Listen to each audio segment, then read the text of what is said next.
തിരൂർ തലക്കാട് വെട്ടം പുതിയങ്ങാടി യാഹുന്തങ്ങൾ ഔലിയ അവരുടെ വലിയ നേർച്ചയ്ക്കുള്ള ചെറിയ കൊടിയേറ്റം നടന്നു. ജനുവരി 4, 5, 6 തീയതികളിലായാണ് വലിയ നേർച്ച നടക്കുക. മതസൗഹാർദ്ദത്തിന് പേരുകേട്ട വെട്ടത്ത് പുതിയങ്ങാടി നേർച്ചയ്ക്കുള്ള ചെറിയ കൊടിയേറ്റം നടന്നു. അമ്പാട്ട് കുടുംബാംഗങ്ങളും നേർച്ച കമ്മിറ്റി ഭാരവാഹികളും ചേർന്നാണ് ചെറിയ കൊടിയേറ്റിയത്.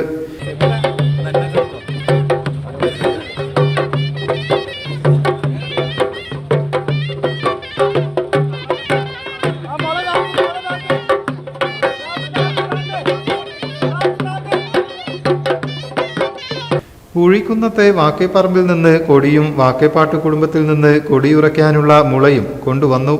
തുടർന്ന് ജാറത്തിൽ പ്രാർത്ഥന നടത്തിയ ശേഷം മുളയിൽ കൊടി കെട്ടി.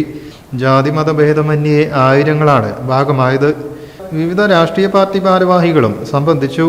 ജനുവരി 4 ബഹുജന പങ്കാളിത്തത്തോടെ കൊടിമരവും ജാറം മൈതാനിയിൽ എത്തിച്ചേരും. 6 തീയതി പുലർച്ചെയുള്ള കമ്പം കത്തിക്കലോടുകൂടി നേർച്ചയ്ക്ക് സമാപനമാവും. News bureau, Tirur. ഏവർക്കും ബ്രൈഡൽ ക്രാഫ്റ്റിന്റെ ക്രിസ്തുമസ് പുതുവത്സരാശംസകൾ. Bridal craft, the wedding mall, Pan Bazar, Tirur.